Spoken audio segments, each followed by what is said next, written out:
हम Indian navy में मैं मिसाइल लाया इस देश के लिए।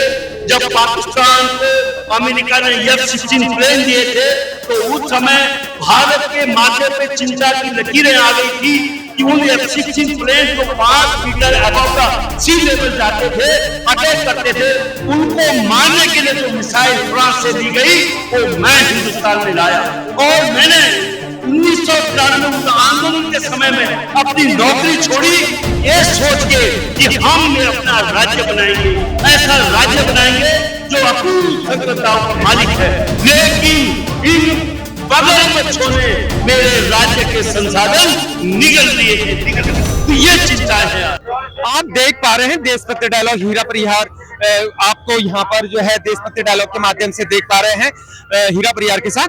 यहाँ पर जो है यहाँ पर डिनर की व्यवस्था, यहाँ पर इन छात्रों के लिए यहाँ पर डिनर की व्यवस्था भी की गई है, क्योंकि लोग यहाँ पर दूर दराज से आए हुए हैं। कोई यहाँ पर चमोली बता रहा है, कोई उत्तरकाशी बता रहा है, तो यहाँ पर दूर दराज से जो है छात्र और छात्राएं दोनों आए। हुजूम यहाँ पर है, ये परेड ग्राउंड का इलाका है। जैसे कि आप देख रहे हैं मेरे पीछे खाने इत्यादि की व्यवस्था भी की जा रही है।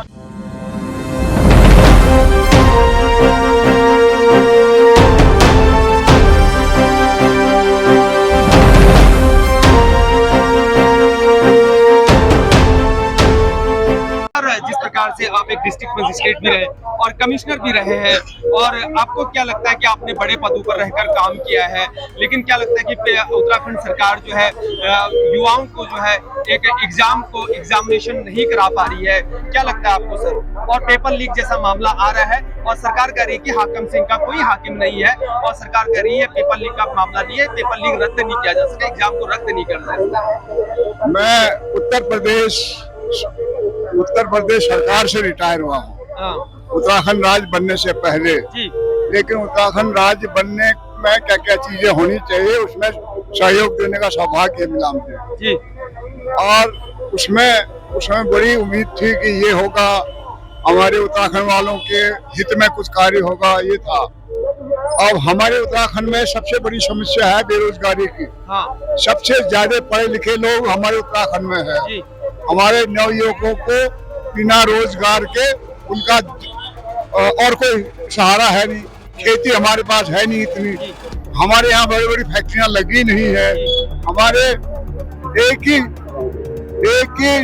नेचुरल जो सोर्स था हमारे पास बचा हुआ वो था पानी। वो पानी में भी हमारा अधिकार खत्म कर दिया गया है। तो ये बेरोजगारों को कम से कम इनको नौकरी में एक ओपनिंग थी इनके पास, उसमें भी इन्होंने धोखा करके क्या कर दिया। आपके गढ़वाल राजभर कुमाऊं रेफन की जगह पर अग्निवीर पैदा कर दिया। अग्निवीर में हमारे पहाड़ के लोग भर्ती नहीं हो रहे, गुजरात से भर्ती होके आ रहे हैं, वो भी एक हमारे हाथ से छूट गया। अब ये बेचारे ये बेरोजगार कब से यहाँ सत्याग्रह कर रहे हैं, हम तब भी इनके साथ आए थे, इनके सत्याग्रह बेरोजगारी के संबंध में। तो इनको एक उम्मीद थी कि अब भर्ती हो रहा है, हमको मौका मिला। उसमें भी इन्होंने पेपर लीक करा के उन लोगों को फायदा पहुंचा है जो इनके संबंधी है, उनको पर्चे पहले से उजागर कर दिए और यहाँ बैठे हुए हैं। तो इनकी आवाज को समर्थन देना हमारा कर्तव्य है। तो हम इस उम्र में भी हमने सोचा कि इनको, जब भी पहले भी मैं आया था इसमें, इनको समर्थन देना जरूरी है, क्योंकि बिना समर्थन दिए हुए ये राज्य सरकार सुनने वाली नहीं है। ये माफियों के हाथ में बिके हुए लोग हैं, इसलिए मैं यहाँ पर आया हूँ। इनको जितना कर सकता हूँ इनको अपना समर्थन दे के, सहयोग दे के, और भूतपूर्व सैनिकों को इनके पीछे लाभ बन के दे देंगे। हम भूतपूर्व सैनिक यहाँ पर आए, इधर गिनोगे तो आपको 2-4 और मिल जाएंगे भूतपूर्व सैनिक। कर्नल देवजय यहाँ पर, देवरानी यहाँ लगातार इनके साथ है, अभी यहाँ नहीं है, कहीं गए होंगे, लगातार इनके समर्थन में है। ये हमारे भूतपूर्व सैनिक हैं, रिटायरमेंट के बाद यहाँ आया, आराम से घर में अपना पेंशन खा सकते थे। लेकिन इस नौजवानों के दर्द को, इनके समर्थन के लिए यहाँ पर आए, तो मैं भी उसी लिए आया यहाँ पर। और होगा तो दोबारा आएंगे हम यहाँ। अब बॉबी पहाड़ के ऊपर क्या आरोप लगा रहे हैं, उनको प्रश्न पूछ रहे हैं। वो जो प्रपत्र था, जो क्वेश्चन पेपर था, वो आपको कहाँ से मिला? ये प्रश्न पूछ रहे हैं। इनको प्रश्न पूछने का अधिकार ही नहीं है। उसने कहीं से प्राप्त किया हो, कानून कहता है अगर उसने प्राप्त किया है तो उससे आप ये प्रश्न नहीं पूछ सकते तुम कहाँ से लाओ। भ्रष्टाचार में किस प्रकार से सरकार लगाम कैसे जिस प्रकार आपने बड़े पदों पर काम किया है, डिस्ट्रिक्ट कमिश्नर आप रहे हैं, डिस्ट्रिक्ट मजिस्ट्रेट आप रहे हैं, क्या आपको लगता है कि भ्रष्टाचार हो रहा है, सरकार इस पर लगाम कसने में बिल्कुल फेल हो चुकी है? भ्रष्टाचार की एक मौका हो तो हम गिनाए, यहाँ तो हर जगह जहाँ उंगली डालो वही भ्रष्टाचार निकल के आता है। अब ये क्वेश्चन पेपर लीक करने वाले कोई है, वही भ्रष्टाचारी लोग हैं। बाहर से कोई नहीं आया, इन्होंने किया है ताकि इनके लोगों को पत्र मिल जाए, वो सिलेक्शन हो गया उनका।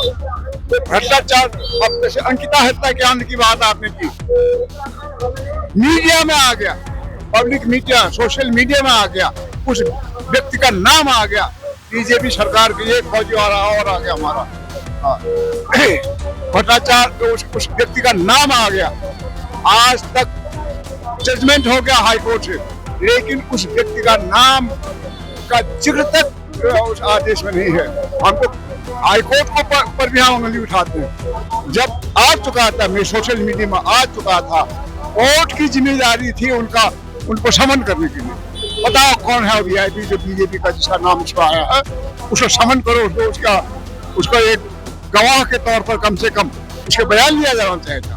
ये नहीं कर रहे। तो ये भ्रष्टाचार के इतने नमूने हैं, जहाँ देखो भ्रष्टाचार किसने किया, भाजपा ने किया, सत्ता दल ने किया, ये सब कोई भी एक भी उदाहरण दे दो वहां पर उजागर हो रहा।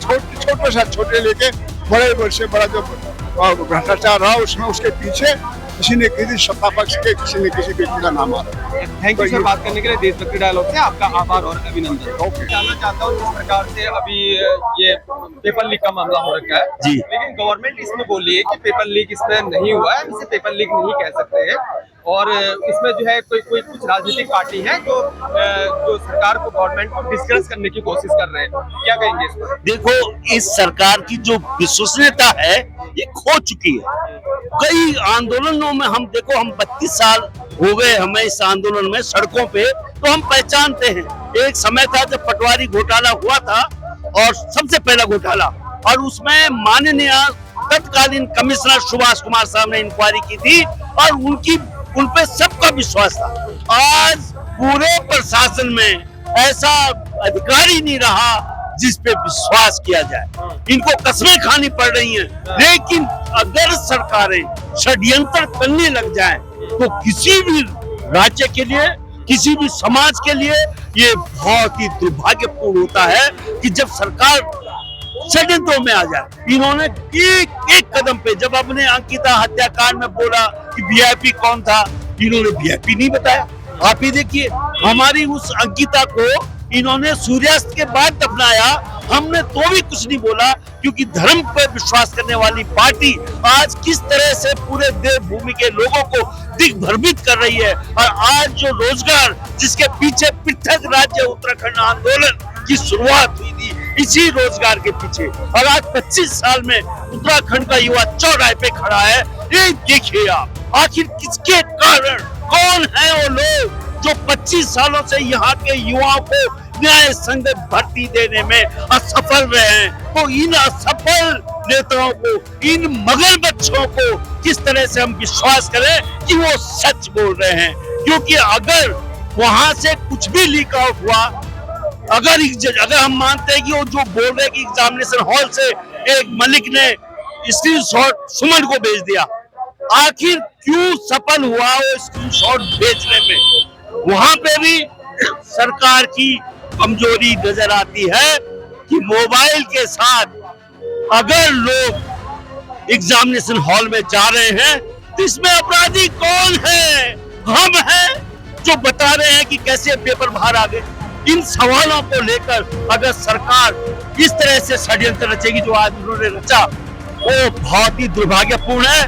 और इसीलिए माननीय प्रांति जी, जो इस राज्य के माई बाप रहे हैं, जिन्होंने इस राज्य का पूरी ब्लूप्रिंट बनाई, वो भी इस उम्र में यहाँ पे आए इसी सवाल के लिए कि आखिर बच्चों को कब तक धोखा देते रहोगे? आपको क्या लगता है, सरकार जो है अपने जो युवा है, जैसे कि जो है मैं यहाँ पर अभी स्टडी कर पाया हूँ, यहाँ पर मैंने देखा, लोगों से पता किया है, तो यहाँ पर 25-26 ईयर्स के यहाँ पर युवा है जो कि जो है अगर इस प्रकार से अगर रहा, उनकी जॉब नहीं लग पाई, तो कैसे वो युवा जो है देश में आगे कर्णधार बन पाएगा और अपने देश में अपनी भागीदारी निभा पाएंगे अगर सरकार ही ऐसा रवैया करेगी।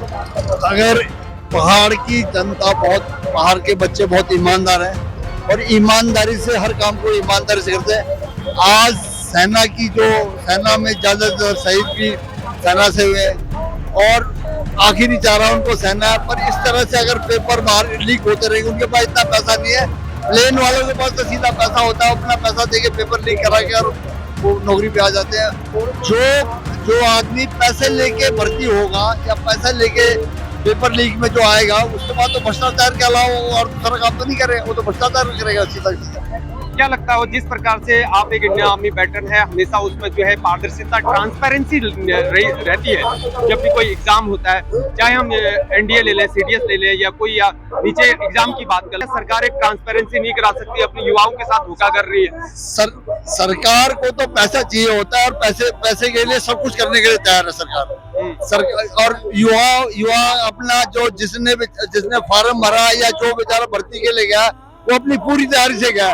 और जो पेपर जो लीक कराते हैं वो तो भ्रष्ट लोग हैं, और जो भ्रष्टाचार के कारण जो भर्ती होगा या जिस पोस्ट के लिए वो जाएगा, पहले तो उस पैसे को पूरा करेगा, वो कहाँ से भ्रष्टाचार को रोकेगा।